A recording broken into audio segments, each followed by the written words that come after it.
Hello bachcho, let's read the question. The question is, a uniform thin rod of length L is hinged about one of its end and is free to rotate about the hinge without friction.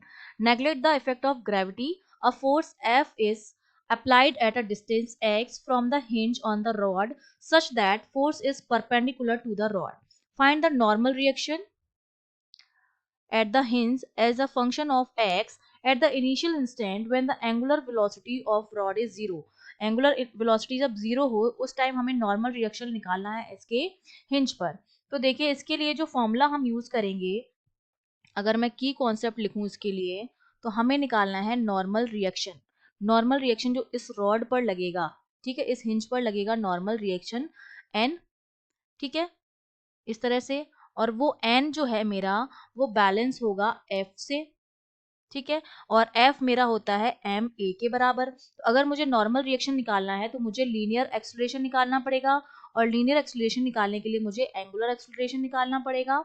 Angular acceleration मेरा क्या होता है, alpha. और अगर मुझे alpha निकालना है तो हम जानते हैं टाउ इक्वल्स टू क्या होता है, आई अल्फा। अल्फा को कैलकुलेट करने के लिए मेरे पास एक तो टॉर्क होना चाहिए और एक आई होना चाहिए जो हमारा क्या है, मोमेंट ऑफ इनर्शिया है, ठीक है। तो इतना हमें प्रोसेस करना पड़ेगा। तो देखिए अब हम स्टार्ट करते हैं। ये रॉड मुझे दे रखी है, फोर्स लग रहा है और ये उसकी एक्स जो है परपेंडिकुलर डिस्टेंस है, ठीक है। तो सबसे पहले तो जो मोमेंट ऑफ इनर्शिया होगा इस रॉड का about the axis passing through the and, जो इसके एंड से पास हो रहा है, और ये इसका यहाँ पर centre of mass passing through the end perpendicular to it, ठीक है, इसके परपेंडिकुलर होगा इस तरह से। तो वो हम मोमेंट ऑफ इनर्शिया निकाल रहे हैं यहाँ पर of rod about the axis, about the axis जो पास हो रहा है एंड से, पासिंग थ्रू द एंड और परपेंडिकुलर है इसके, ठीक है। तो आई जो मेरा होता है रॉड के लिए जो एक्सिस से पास हो रहा है इसके तो इसका कितना होता है, एम एल स्क्वायर बाय 3 होता है। ये वैल्यू हमको पता है, जहां पर एम जो है रॉड का मास है, एल जो है रॉड की लेंथ है। अब जब रोटेशन होगा, रॉड का रोटेशन कैसे होगा, जब इस पर फोर्स लगेगा। तो जब रोटेशन होगा रॉड का तो उस पर क्या लगेगा, टॉर्क लगता है। जब रॉड रोटेट होगी तो उस पर लगेगा टॉर्क। टॉर्क हमारा क्या होता है, फोर्स इनटू परपेंडिकुलर डिस्टेंस। तो फोर्स तो हमारा लग रहा है एफ और उसकी परपेंडिकुलर डिस्टेंस है इस एक्सिस से एक्स, तो टाउ मेरा हो जाएगा एफ एक्स के बराबर, इक्वेशन 1। और हम जानते हैं, मैंने एक फॉर्मूला लिखा था, टाउ मेरा किसके बराबर होता है, आई अल्फा के भी बराबर होता है। तो ये हो गई मेरी सेकंड इक्वेशन। तो दोनों इक्वेशन से मैं क्या लिख सकती हूँ कि जो मेरा आई अल्फा है वो एफ एक्स के बराबर है। तो यहाँ से अल्फा की वैल्यू जो हो जाएगी एफ एक्स अपॉन आई। तो f x upon I, I हमने निकाल दिया था moment of inertia about the axis which is passing through the end perpendicular to it. वो हमारा कितना था, एम एल स्क्वायर बाय 3। तो 3 हमारा क्या चला जाएगा, ऊपर चला जाएगा। तो ये मेरे पास अल्फा की वैल्यू आ गई है, इसको मैं इक्वेशन नंबर 3 दे देती हूँ। ये जो अल्फा आया है वो हमारा क्या है, एंगुलर एक्सेलरेशन है। अब हम जानते हैं कि अगर मेरी एल लेंथ की ये रॉड है, इसकी टोटल जो लेंथ है वो एल है, तो इसका जो सेंटर ऑफ मास होगा वो एल बाई 2 डिस्टेंस पर होगा कहीं, ठीक है। सपोज यहाँ पर है, तो ये जो डिस्टेंस हो जाएगी वो एल बाई 2 हो जाएगी। ये यहाँ पर मेरा क्या है, सेंटर ऑफ मास है।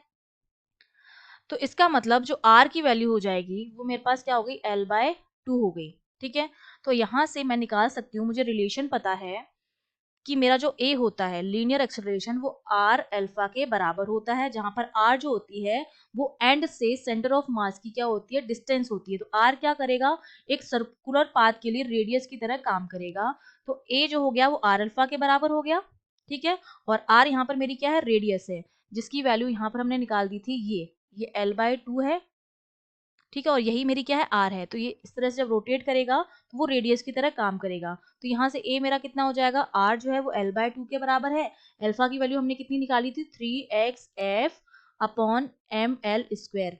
तो ए मेरा कितना आ गया, यहाँ से एक एल से एक एल कैंसिल हो गया, यहाँ पर ये हो गया 3x एफ अपॉन 2ml। इतना मेरे पास ए आ गया है, ठीक है। एक एल से एल क्या हो गया, कैंसिल हो गया। अब हमें निकालना है नॉर्मल रिएक्शन। ये नॉर्मल रिएक्शन मेरा बैलेंस हो रहा है फोर्स से जो मेरे बराबर होता है एम ए के, ठीक है।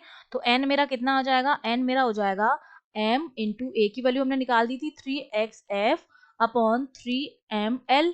यहाँ से m टू m भी कैंसिल हो जाएगा, तो फाइनली मेरे पास जो n बचेगा वो कितना बचेगा 3xf अपॉन 2l, यहाँ पर 2 ml था ना, तो यहाँ पर बचेगा 2l। ये मेरे पास क्या आ गया है, नॉर्मल रिएक्शन आ गया है और हमें यही कैलकुलेट करना था, तो ये हमारा आंसर हो गया। I hope you understood well, all the best.